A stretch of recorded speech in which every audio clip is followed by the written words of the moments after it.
Good evening, professionals. In continuation of our Chapter 7 SEBI LODR webinar, which we discussed last week, we are going to continue with the same session. So, we are in the 7th series of our corporate law webinar series discussing about SEBI LODR, in which we are discussing about Chapter 7 ICDRs. And today we are going to continue and conclude Chapter 7 and also start with Chapter 8 dealing with securitized debt instruments. Very interesting provision, friends. IDRs. Last week we discussed about what is IDR, Indian Depository Receipts, why we have IDRs. Then we discussed about the general obligations, specific obligations. Just a quick recap of last week. Specific obligations, we discussed about the documentation and information dissemination to stock exchange in the form of shareholding pattern, financial results, annual report. Today we are going to continue with the specific obligations with regard to the equitable treatment to be given to IDRs. To these holders, how they will rank pari passu with all other equity shareholders in your company. We are also going to discuss about the information dissemination to stock exchange and to the IDR holders, the terms and structure, how you have to formulate these instruments. Then we will see the specific definitions under Chapter 8 of securitized debt instrument, where the reference will be drawn to the issue and listing of securitized debt instruments regulations, the specific terms like last week, how we read the meaning of certain relevant terms applied. We are going to discuss those meaning of relevant terms in line with the specific regulation for the securitized debt instruments. And then we will see the specific obligations when a company is issuing these type of instruments and they are going for listing, making it an obligation and the disclosure requirement for these listed securitized debt instruments. With this brief background, let's get into today's presentation, friends. My sincere thanks to Aishwarya for this presentation.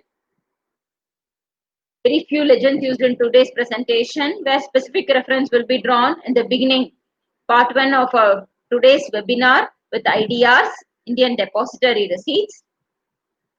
Then we will look at the instrument, where the instrument will be the specific reference to securitized debt instrument. Of course, when you are dealing with financial assets under securitized debt instruments, you will be referring to SARFAESI Act. What is SARFAESI? Securitization and Reconstruction of Financial Assets and Enforcement of Security Interest Act. All other general abbreviations we all are quite aware of. This is the agenda for today's presentation. Equitable treatment to these holders, terms and structure of IDRs, record date, like how you give advance intimation to stock exchange with regard to record date for Chapter 4 equity instruments or convertible instruments, and under Chapter 5 for your preference shares, NCRPS or NCDs. Similar to that, you have to give advance intimation to stock exchange for the purpose of corporate action, be it your dividend or any other corporate action which you may be doing for these IDRs, and voting rights, how the voting rights are aligned to these IDR holders. Delisting of IDRs. Even if you go for delisting, you have to comply with the bylaws and rules of the exchange. And definitions under SEBI issue and listing of securitized debt instruments and security receipts regulation. Then we will discuss the onus on information dissemination to stock exchange or information dissemination to the investors when such instruments are issued. Finally, we will see the terms of these instruments which are being issued and listed. Yes, pari passu right to IDR holders. The listed entity shall always ensure that they provide equitable treatment to all these IDR holder instruments. What do you mean by equitable treatment, friends?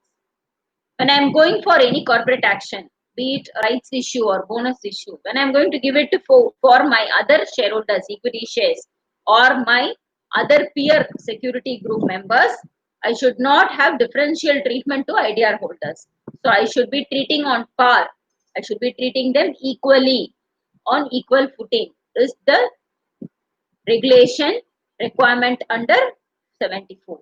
Then equitable treatment at the time of various transactions which you do, be it your takeover or delisting or buyback or slump sale of the entity's equity shares.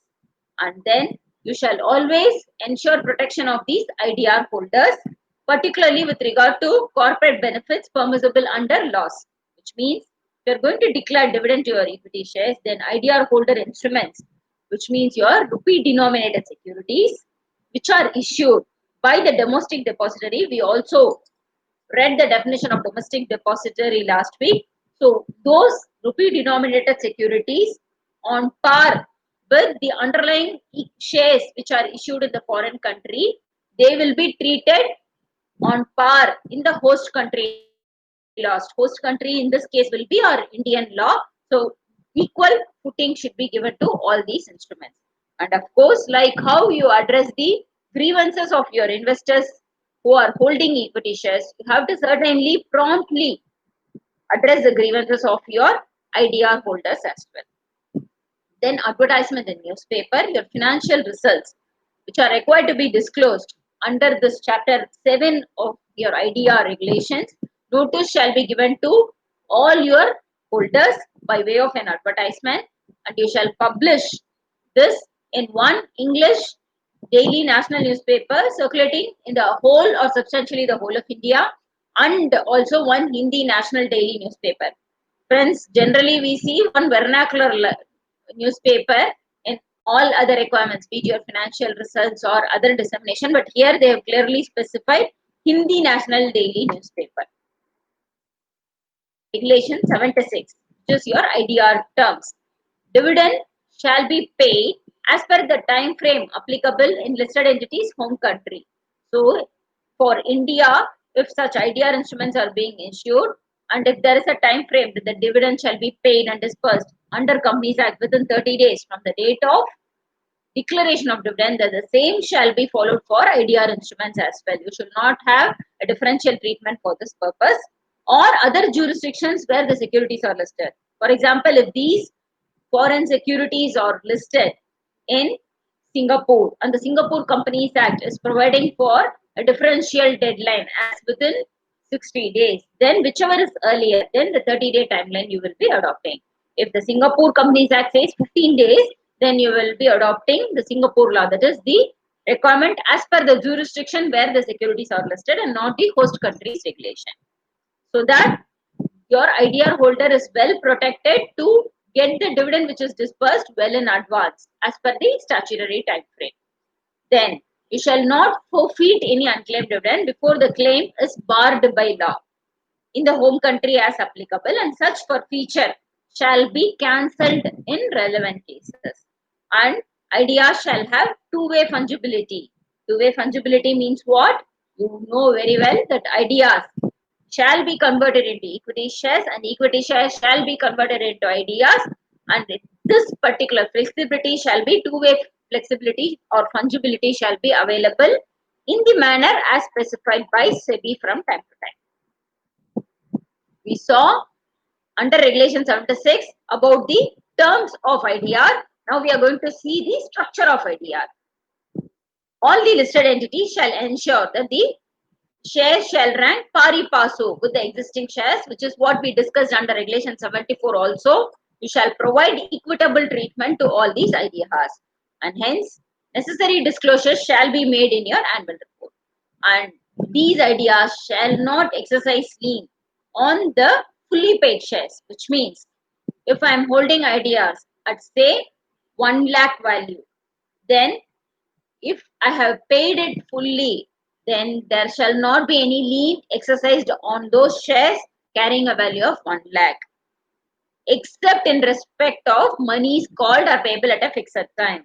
If in 1 lakh there is uncalled capital of say 50,000, to that extent only as a listed entity I can exercise lien, which means only to the extent of uncalled capital and not otherwise.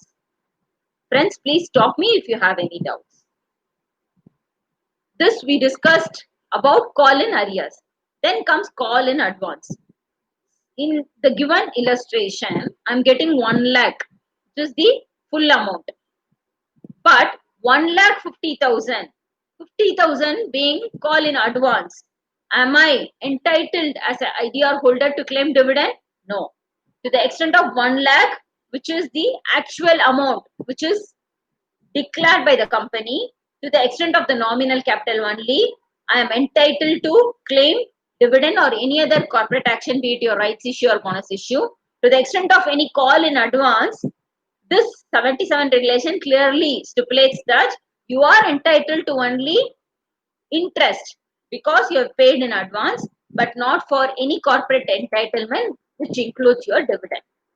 Record date, we all know under chapter 4 equity, we shall, when there is a record date being declared by the company, at least 7 days in advance, working days, intimation shall be given. Likewise, under chapter 5, we have read in our previous weeks that at least 7 working days in advance, you shall give the notice regarding the record date and the purpose of the record date. Why you are declaring the record date, whether it is for dividend, whether it is for buyback or for rights issue or bonus issue, you will be specifying the purpose of the record date in your notice. Friends, please remember purpose is very important. Otherwise, stock exchanges will consider it as good as not issuing the record date notice.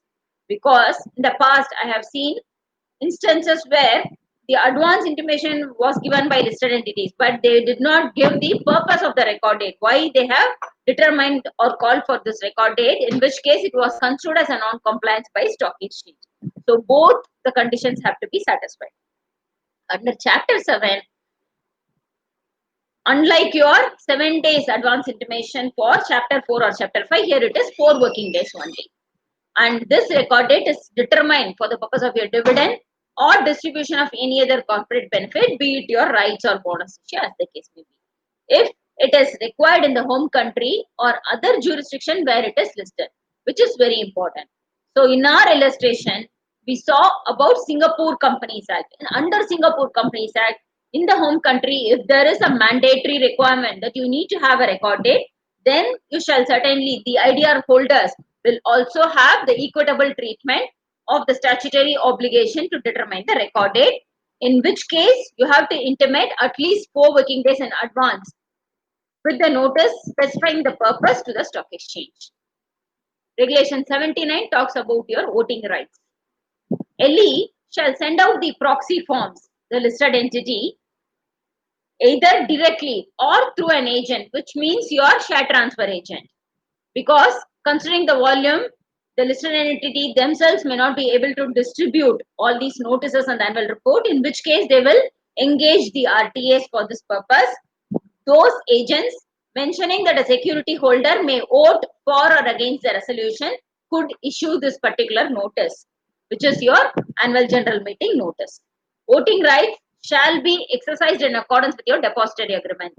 We discussed in our previous webinar that the domestic depository assumes significant role in the case of IDR instruments, in which case the depository agreement will determine the voting right of the IDR holders and not your shareholders agreement.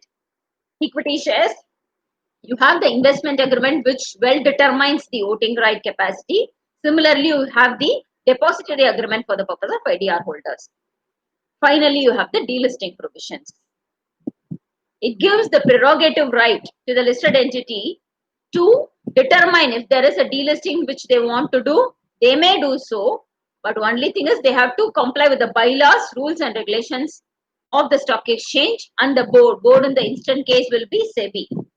And if the underlying equity shares are delisted, then listed entity shall delist and cancel the IDRs. We discussed about the two-way fungibility, equity shares and the IDRs. So, IDRs, if they are issued in tandem to the overseas instruments, the equity shares, as a corollary, when the equity shares are delisted, you will certainly delist the IDR instruments equivalent to that. And you shall give fair treatment to IDR holders if they decide to delist the IDR instrument. We'll move on to chapter 8, which talks about your obligation of listed entity which has listed its securitized debt instruments.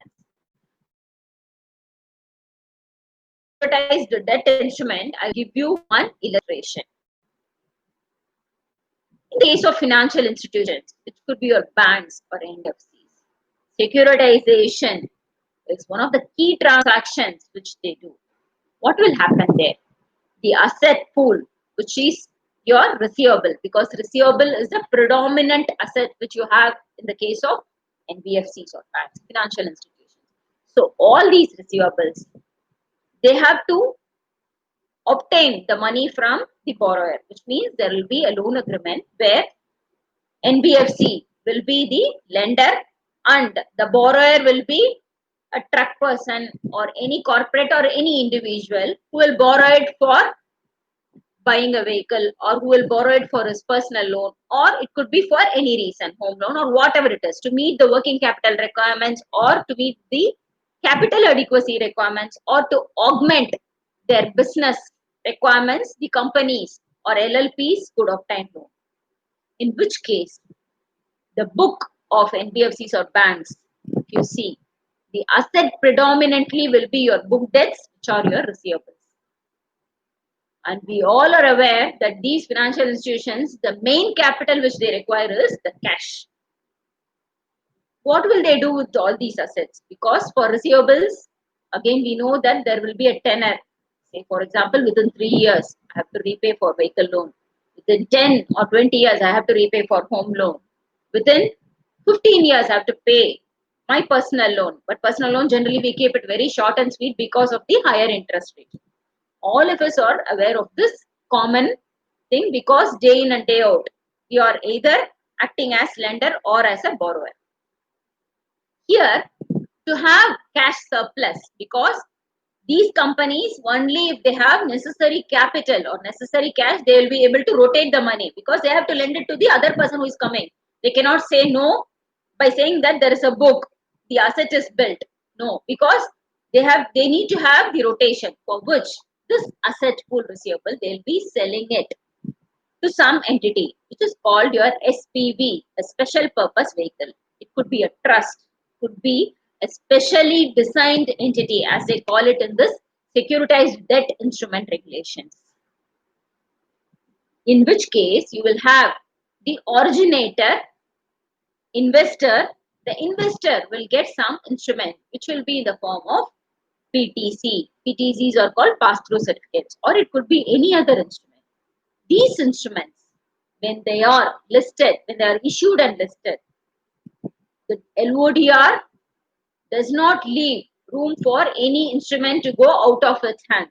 Hence, they have introduced these provisions to include the securitized debt instruments also, to ensure that these investors are well protected, because they are holding these instruments, because all these asset pool are consolidated and you will be getting it in the form of some instrument.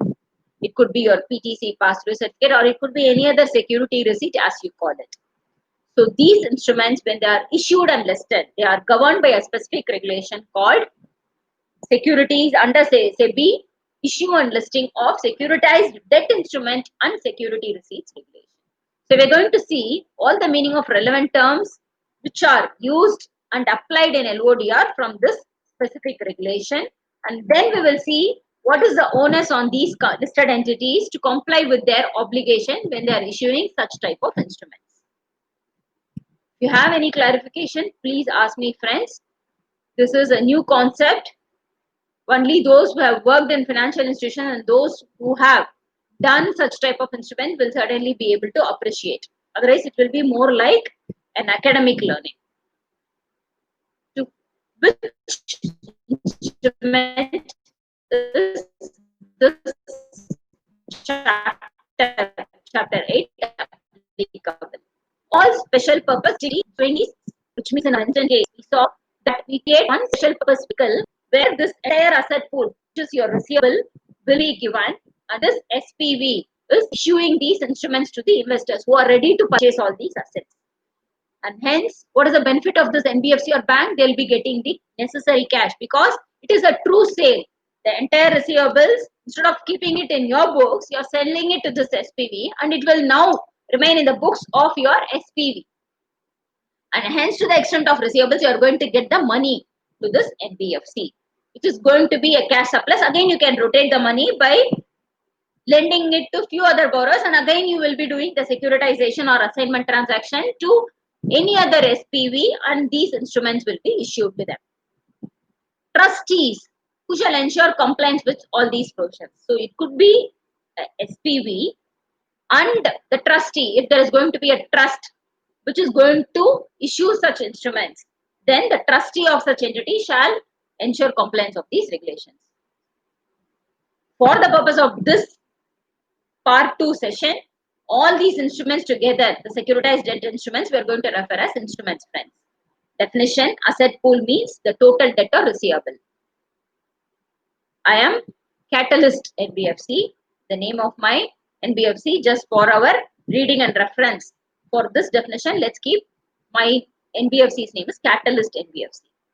Catalyst Finance has a receivable of 500 crores. 500 crore receivable, I am proposing to give this to this SPV. So the asset pool is my 500 crore total debt or receivables. Then your cleanup call option. What do you mean by cleanup call option? Any option retained and exercisable by the originator to purchase the debt or receivable assigned to a special purpose vehicle. If the residual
Sorry, friends. There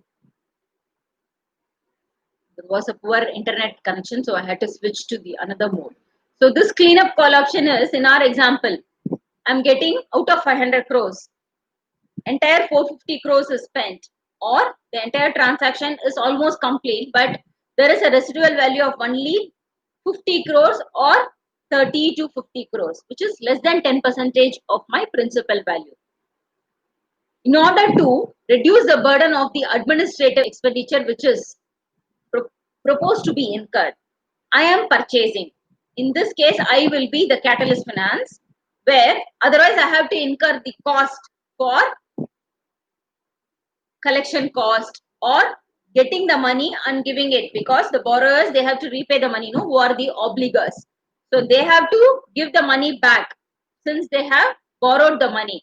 Here, I will be the servicer because I will be again the Catalyst Finance. The loan agreement will be only between me and the borrower, in which case I have to take the responsibility to collect the money and give it to the special purpose vehicle which is formed.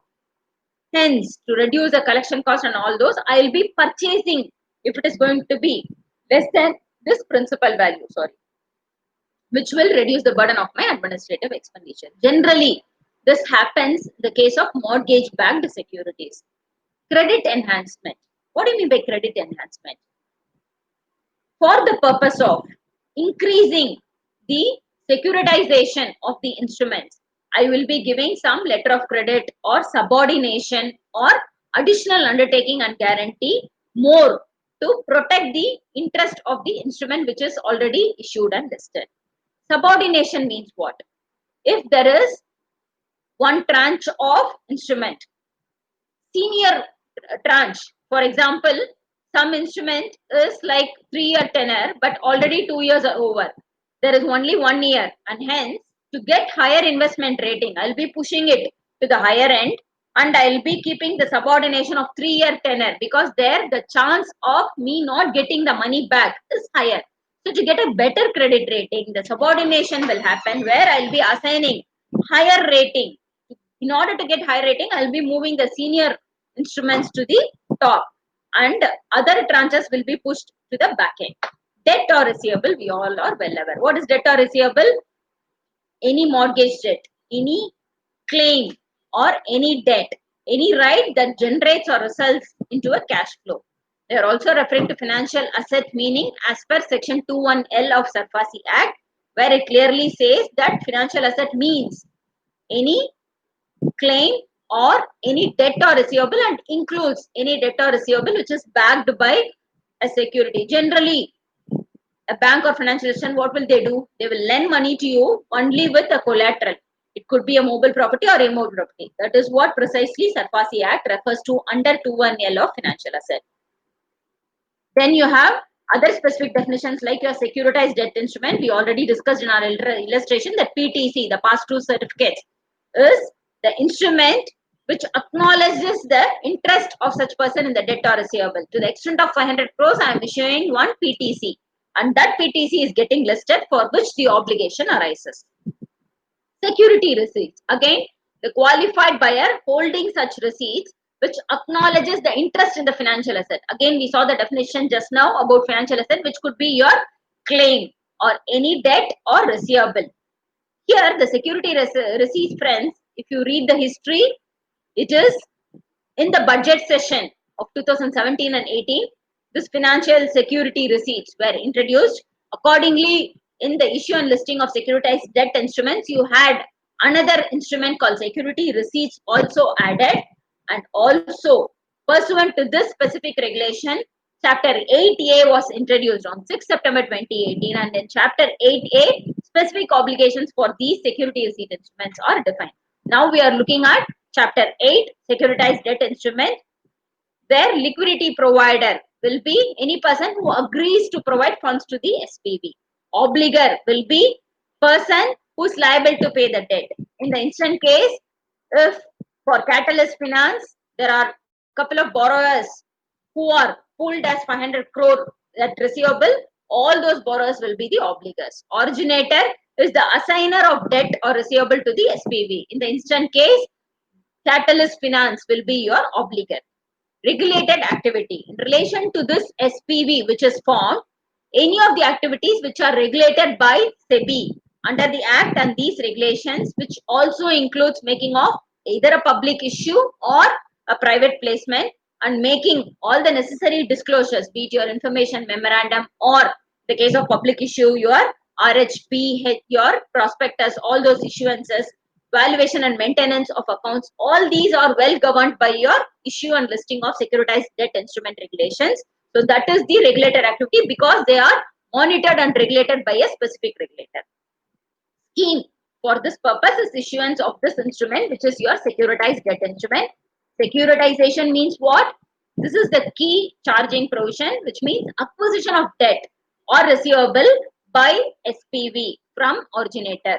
So Catalyst Finance selling it and SPV is buying it, and the buying asset pool is 500 crores in the illustration provided, and the certificate is the pass-through certificate given to the extent of this particular debt or receivable being asset pool, and servicer, as I mentioned to you just now, IULB, the Catalyst Finance will be the servicer, because for the borrower, the front face will be only the lender, which is the NBFC.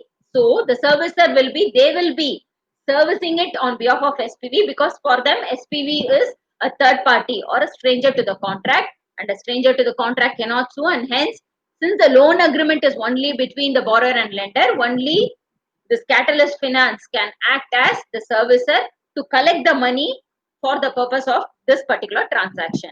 And special purpose district entity means a trust which acquires the debt or receivables through one or more instruments, which could also be your scheme granted by NHB under their specific regulation or by NABARD. And sponsor means any person who establishes the special purpose distinct entity or ARC, Asset Reconstruction Company, which has established or promoted this particular trust. Trust means again the trustee of this SPV. Specific obligations for this instrument will be necessary dissemination of information to stock exchange, which could be for issuance of these instruments, securitized debt instruments, be it by way of public issue or private placement. You have to provide necessary information to stock exchange, and at least 2 working days in advance if there is going to be a meeting in which you are going to discuss about dividend declaration to all these securitized debt instruments or any other matter which affects their right, which could be their coupon rate, interest payment, or with regard to all these debt or receivables, if there is going to be any credit enhancement or cleanup call option which is going to be exercised, all those matters which affect the interest or right of these instruments have to be necessarily intimated to stock exchange. And a listed entity shall provide macro level information, which is your loan level information. For 500 crores, I am not necessitated to provide all those details of borrowers, the statement of account, all those details need not be provided to the stock exchange. High level information regarding the loan shall be certainly disseminated. Disclosure of any information which has a bearing on the performance or operation of your listed entity or anything which has a price sensitive information. We have discussed this in the past in chapter 4 and 5 also, that prompt information shall be given. Prompt information means before your third party is aware of such information, you have to first disclose it to the stock exchange. When media is getting such information, then the stock exchanges, we have seen in enough listed entities the case that why you have intimated to media but not to the stock exchange is a question posed to all these listed entities where there will be a penalty imposed. Hence, these companies shall first intimate to stock exchange and then declare it to any third party. All these information could be any legal order or any conversion cancellation with regard to instruments. For example, these PTCs, when they are going to be cancelled or when they are going to be converted into equity shares of this listed entity, all these details shall be provided to stock exchange. And if there is any information that adversely affects the payment of interest on these instruments, a coupon rate, there is going to be any delay in the payment which was agreed upon, then the same shall be certainly informed to stock exchange. And if there is any default in payment of interest or redemption or repayment amount, same shall be intimated to stock exchange, or any change in the nature or form of these instruments. In our example, we saw that these PTCs, when they are going to be converted into any other instrument, be it your NCRPS or NCDs, then the necessary information shall certainly be disclosed to stock exchange. There is any revision in the credit rating, be it upward rating or downward rating, please intimate stock exchange. Or default is more than 3 months, better disclose it because it is coming within the schedule's guidelines. And if there is any change in the general character of the business, or if there is any natural calamity or force majeure, then you have to inform stock exchange. Or any other change that affects the rights and obligations of these holders of instruments. For example, you are declaring some dividend or interest to your shareholders or debenture holders, and that affects the rights and obligations because their necessary coupon rates are delayed or there is no repayment which is honored to these instrument holders, then necessary information shall be provided. Or any other information, as usual, the blanket clause, if there is any other information which has a bearing on your price, performance or operation or price sensitive information, please inform stock exchange. Credit rating. Every rating obtained by this listed entity shall be periodically reviewed, preferably once in a year, by a CRA. Again, CRA shall be as registered with the board, and any revision in the rating shall be intimated to stock exchange. Like how you disseminate the information to stock exchange, you have to certainly disclose all these details to your investors who are holding these instruments, securitized debt instruments. Loan level information, like how you disclose the macro level information to the stock exchange. Similarly, the individual borrower's information need not be disclosed, but the loan level information shall be provided to these investors. Why, friends? Because borrower has confidential information with only the lender. So what I have borrowed should not be disclosed to a third party because it is a confidential arrangement between these two parties by virtue of the loan agreement.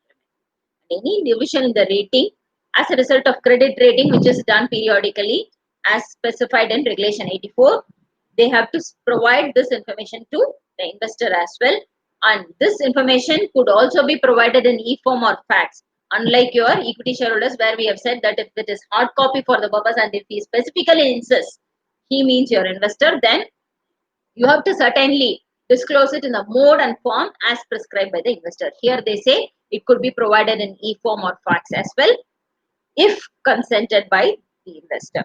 And email address of your grievance redressal person shall certainly be provided so that if there is any grievance that they have, they can certainly get it redressed from the concerned in compliance officer or the investor grievance redressal forum.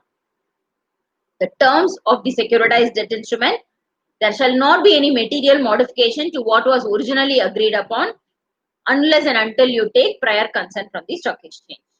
You shall certainly make timely payment of all these instruments, whatever is the deliverable, and where credit enhancement is provided, listed entity shall ensure to make credit enhancement to listed instruments at all times, which means we saw what is credit enhancement if there is going to be any additional collateral or additional undertaking or guarantee or letter of credit. What is letter of credit? You are getting for a premium from your banker or financial institution a binding commitment to compensate for any loss that you incur with regard to all these instruments. So, listed entity shall not forfeit any unclaimed interest and principal, and it shall be transferred to the IEPF account after a period of 7 years, and this IEPF is as established under SEBI Investor Protection and Education Fund Regulation 2009.